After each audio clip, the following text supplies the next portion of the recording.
E aí, galerinha, beleza? Aqui é o professor Rodrigo Bartz, então, do Grupo RB Redações.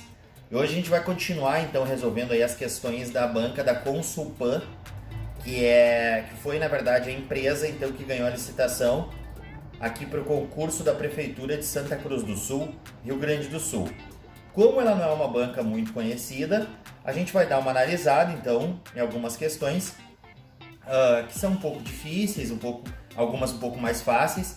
Tá? A prova geralmente ela é composta, essa prova que eu analisei, que é uma prova que foi aplicada em 2018 para a Prefeitura da cidade de Juiz de Fora, em Minas Gerais. Ela é uma prova para o cargo de jornalista, composta por 2 textos base. Então são textos que trazem interpretação textual, que vão trazer geralmente 3 ou 4 questões, as primeiras ali de interpretação textual. Depois eles vão fazer algumas questões de interpretação mesmo e figuras de linguagem. É uma recorrência assim, deles em 2, 3 questões. E um pouco de sintaxe também, morfologia, morfossintaxe também, tá ok? Então a questão do vídeo de hoje, a gente vai começar com a questão número 9, que a gente analisou, que é da prova, então, que eu já me referi ao início do vídeo aqui, que é uma questão que vai, na verdade, abordar o uso da vírgula, tá? Então a questão 9 vai dizer o seguinte, ó. A propósito do emprego das vírgulas no trecho essa empreita, vírgula, transformando-se constantemente de acordo com as reconfigurações da relação de forças econômicas e ético-políticas, vírgula, possui uma dimensão histórica radical, vírgula, pois tudo está em um processo, vírgula, em um devir contínuo. Do texto, então eles estão dizendo, ó, emprego de vírgulas no trecho do texto, a gente acabou de ler o trecho, é correto afirmar que, letra A primeira vírgula está inadequadamente empregada, pois separa o sujeito do seu predicado. Errada essa primeira alternativa. Por quê? Porque a primeira vírgula está depois da palavra empreita. Então vamos dar uma olhada? Essa empreita, vírgula. Qual é o verbo que rege essa primeira parte? É o possui. Então, na verdade, ela não está inadequada, ela está correta. Por quê? Porque ela está separando uma expressão adverbial deslocada nessa frase. Porque a gente vai falar assim, ó, esta empreita possui uma dimensão histórica radical. Estão vendo? Esse trecho que está no meio, ele tem que ir entre vírgulas, porque a gente pode intercalar várias coisas aí, tá? O que a gente não pode fazer é separar sujeito e verbo. O que acontece aqui? A gente não separa, a gente intercala um termo, tá ok? Então tá errada essa primeira, porque ela tá dizendo que o uso da primeira vírgula é inadequado. E ele não é, ele é adequado. Então a gente anula a letra A, tá? Letra B. A última vírgula separa uma expressão apositiva, portanto está adequadamente empregada. Pode ser, porque olha só, porque eles vão dizer, ó, pois tudo está em um processo, vírgula, em um devir contínuo. Pode ser um aposto, tá? Então vamos continuar, vamos deixar a B para depois. Letra C. Para tornar o trecho gramaticalmente correto, seria necessária a substituição da vírgula logo após a palavra radical por ponto e vírgula. Não seria, porque o ponto e vírgula ele representa uma pausa um pouco maior que a vírgula e um pouco menor que o ponto. Então a gente tem ali antes da vírgula a palavra radical, que é, na verdade, que vai estar antes de uma palavra de uma conjunção que é o pois, que é uma explicativa ali no caso. Então eles vão dizer, ó, da relação de forças econômicas e ético-políticas possui uma dimensão histórica radical, vírgula, pois tudo está em um processo, vírgula, em um devir contínuo. Não precisa, tá? Ela não precisa, na verdade, ser substituída por ponto e vírgula, de maneira nenhuma, tá? Ali a vírgula antes do pois está muito bem colocada, tá? Legal? Então não é alternativa C. Toda vez que eles fizerem essas perguntas, assim, de substituição, de travessão por vírgula, de vírgula por ponto e vírgula, fiquem alertas aí, porque dificilmente vai ser essa alternativa, tá ok? Letra D. A vírgula logo após a palavra ético-políticas poderia ser eliminada sem prejuízo para a correção gramatical do período. Então, na verdade, a letra D está errada também, porque a gente já analisou a letra D quando a gente analisou a letra A. Por quê? Porque eles estão dizendo a palavra logo após a vírgula, logo após a palavra ético-políticas, poderia ser eliminada sem prejuízo para a correção gramatical. Ela não poderia ser eliminada. Por quê? Porque o verbo possui, ele está ligado a essa empreita. Tudo que está entre essa empreita e o possui, como a gente viu lá na alternativa A, é uma expressão adverbial deslocada. Então, eu não posso separar o possui do essa empreita. Então, a letra D está dizendo que essa vírgula, antes do possui e depois da expressão ético-políticas, poderia ser eliminada, sem prejuízo para a correção gramatical do período. Ela não poderia ser eliminada, tá? Então, a gente anula a letra D. Então, anulamos a letra A, anulamos a letra C e anulamos a letra D, ficamos apenas com a alternativa B. A última vírgula separa uma expressão apositiva, portanto, está adequadamente empregada. Lembra o que é um aposto? Uma expressão apositiva? Ela vai explicar ou um termo ou uma sentença anterior. Então, olha o sentido. Pois tudo está em um processo, vírgula, em um devir contínuo. Ou seja, está corretíssimo, porque é uma expressão apositiva, porque esse em um devir contínuo vai complementar a expressão processo. Entenderam? Está em um processo, vírgula, em um devir contínuo. Se a frase continuasse, depois da expressão contínuo teria outra vírgula, porque essa expressão apositiva, que vem do aposto, lembra lá o aposto, ele explica um termo, tá? Teria outra vírgula e a sentença continuaria, tá ok? Então a alternativa correta aqui é a letra B. Prestem muita atenção nesses trechos, nessas expressões adverbiais deslocadas, tá ok? Então, alternativa letra B, questão número 9, uma questão difícil, teoricamente difícil, porque vai trabalhar com vírgula num período longo, tá ok? Num período composto. A outra questão que a gente vai analisar é a questão número 12, da mesma prova, tá ok? A questão número 12, ela vai trazer uma questão que vai abordar tempo verbal, tá? Então, ela vai dizer assim, assinale a opção que corresponde à descrição temporal do verbo sublinhado em esgoelara um vereador oposicionista em plena sessão da Câmara. Então, eles estão pedindo, assinale a opção que corresponde à descrição temporal do verbo sublinhado em esgoelara um vereador oposicionista em plena sessão da Câmara. O verbo que eles estão sublinhando ali é o verbo esgoelara, tá ok?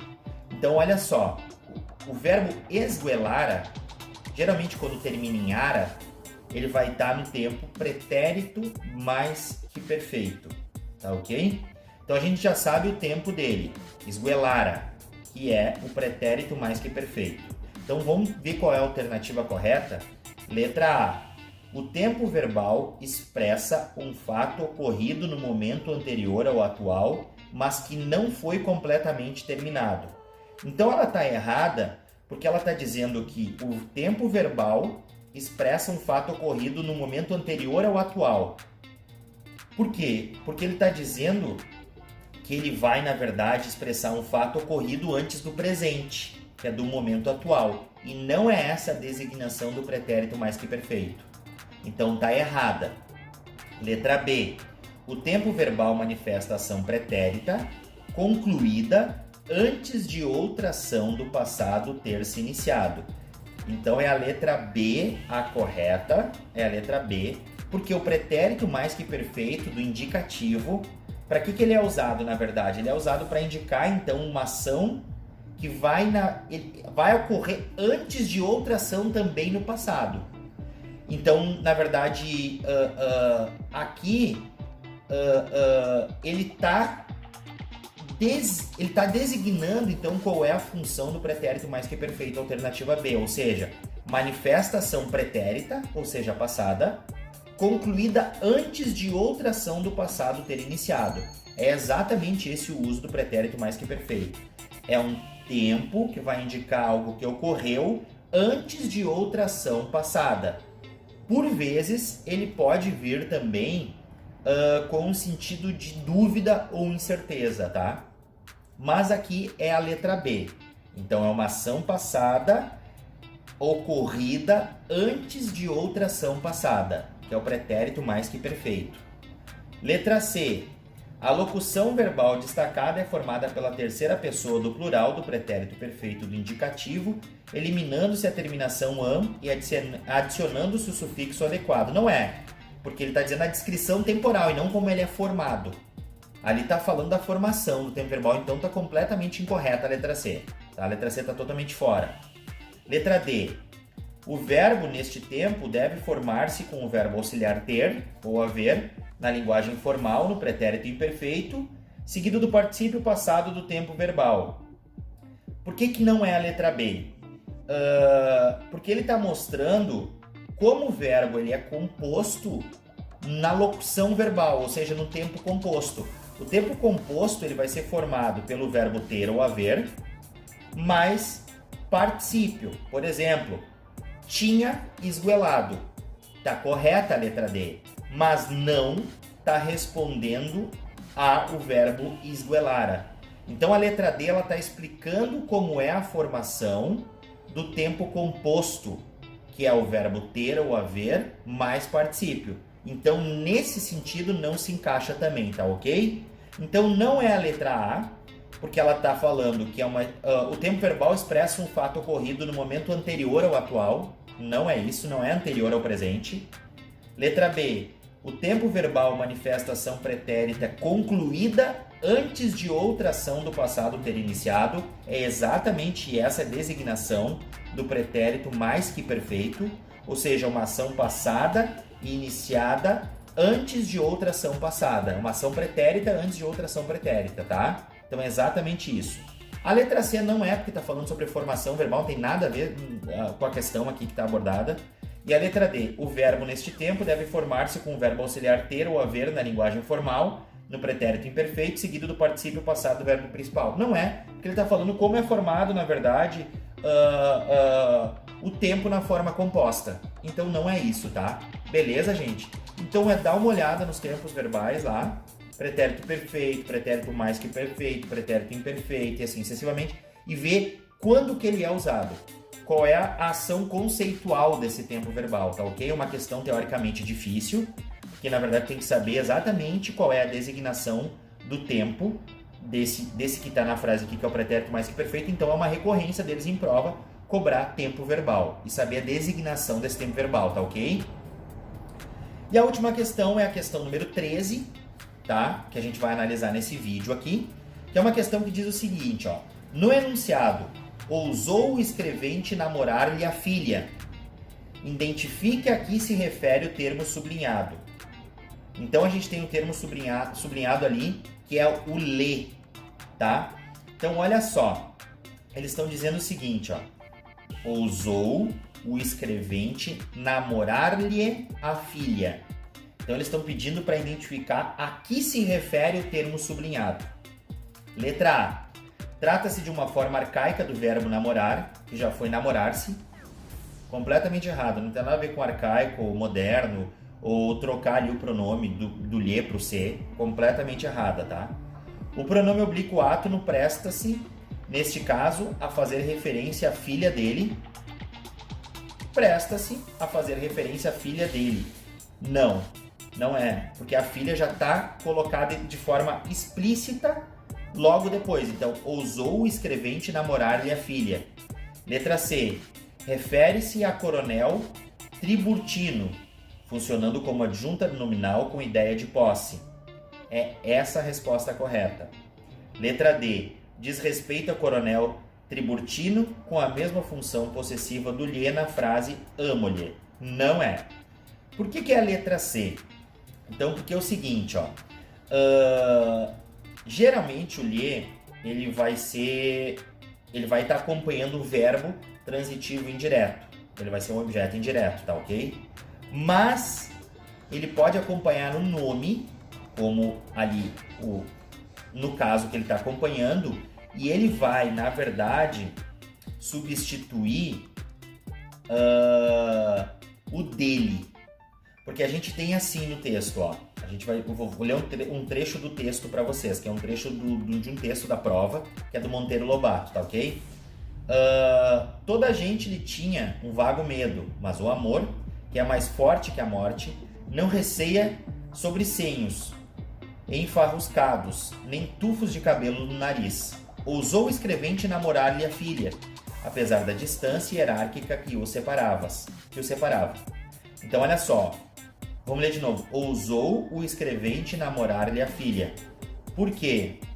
Porque, na verdade, aqui ele está cumprindo uma função de adjunta nominal, quando tem uma ideia de posse de algo ou de alguém. É a mesma coisa se eu dissesse uma frase... Deixa eu pensar. Roubaram-me as chaves.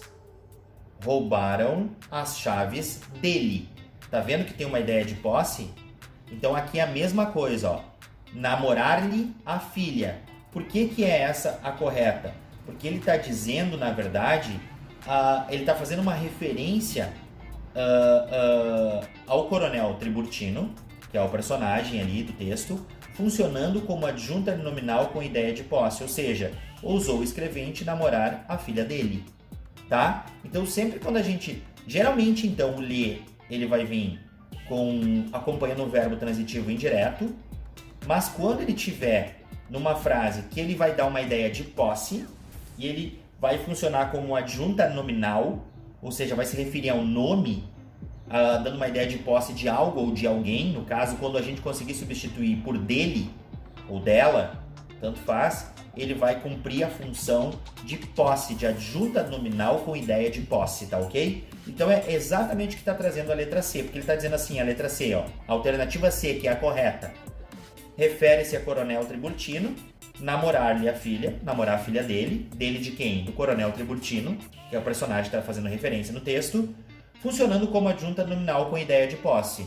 Exatamente. A filha é dele. Então a posse está ali implícita nessa ideia e está se referindo ao Coronel Triburtino.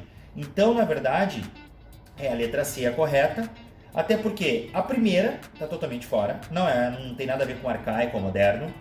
A letra B, o pronome oblíquo átono presta-se, nesse caso, a fazer referência à filha dele, não porque a filha está explícita na frase logo depois. E a letra D não é porque diz respeito a Coronel Triburtino com a mesma função possessiva do lhe na frase amo-lhe. O amo-lhe foi o personagem que escreveu para a filha, então está se referindo à filha, nem está se referindo ao coronel e também não tem uma ideia de posse.